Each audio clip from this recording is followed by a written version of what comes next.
I miss you.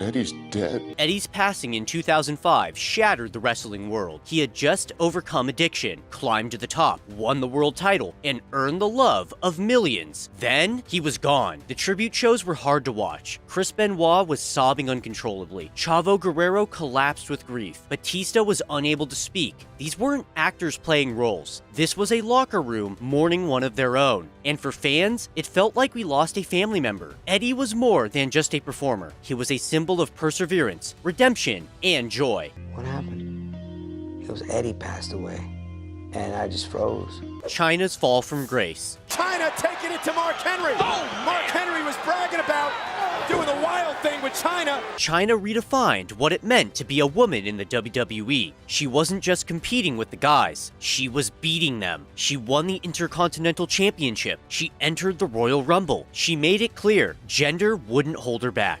But her fall was as dramatic as her rise. After her messy departure from WWE, she struggled with mental health, substance abuse, and public criticism. She turned to the adult film industry, and for over a decade, WWE acted like she never existed. When she died in 2016, fans mourned, not just because she was gone, but because she was never properly celebrated while she was alive. Her posthumous Hall of Fame induction was bittersweet. She deserved better. Back, and there goes Mark Henry. Jeff Hardy struggles.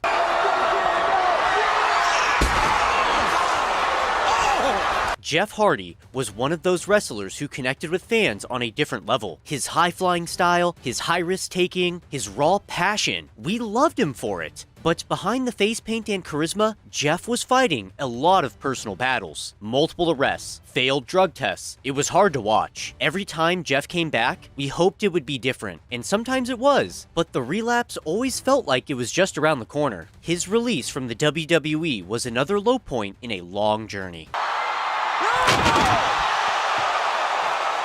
my God! Number 4, Paige's early retirement.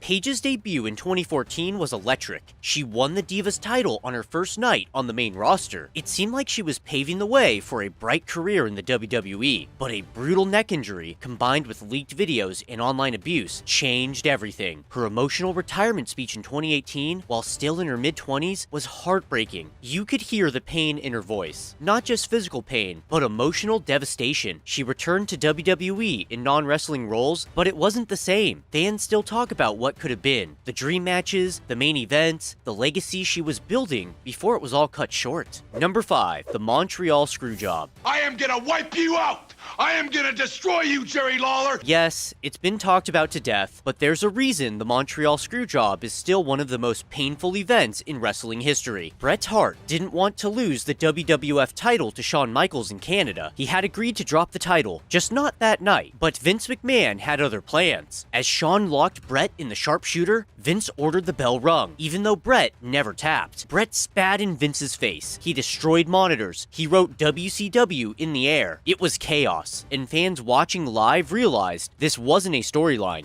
This was real. I am gonna take you to the gallows, and you will be excellently executed! Number 6, Big E's broken neck. I can move all my digits. You see that? That's nice. That's always a good thing. Big E had wonderful charisma, kindness, and power, all wrapped into one incredible performer. So when he landed on his head during a 2022 match and fractured his neck, fans were terrified. Big E stayed positive, posting from the hospital with a smile on his face. But doctors advised he should never wrestle again. For someone who gives so much love to fans and peers, it was hard to see that love not get paid back with more time in the ring. Strength feels fine, but unfortunately, right now, they tell me my neck is broken. So there's that. Number 7, Christian's silent retirement. Christian was always underrated, but he was brilliant, smart, smooth in the ring, and absolutely loved by fans who saw his worth. In 2014, he won a #1 contender match and suffered a concussion during it. He was quietly removed from TV. No farewell, no video packages, no thank you, just gone. Years later, he returned in the Royal Rumble and eventually joined AEW. But that WWE exit, it still doesn't feel right. Number 8, the erase of William Regal's legacy. William Regal is a legend, maybe not in the world title sense, but in the sense that he built generations of talent. Bryan Danielson, Claudio, Samoa Joe, so many owe their success to him. But WWE used him for laughs, made him a joke, let him go unceremoniously. He deserved more. He helped build NXT, helped create one of WWE's best eras, and didn't even get a proper goodbye. Number 9, the death of Brody Lee, Luke Harper. Though Brody Lee, formerly known as Luke Harper in WWE, had moved on to AEW by the time of his passing in 2020, his death shook the entire wrestling community. WWE superstars, AEW wrestlers, and fans across all promotions mourned together. He was 41. What made it so devastating was how sudden it felt, and how universally loved he was. Big E, his real-life best friend,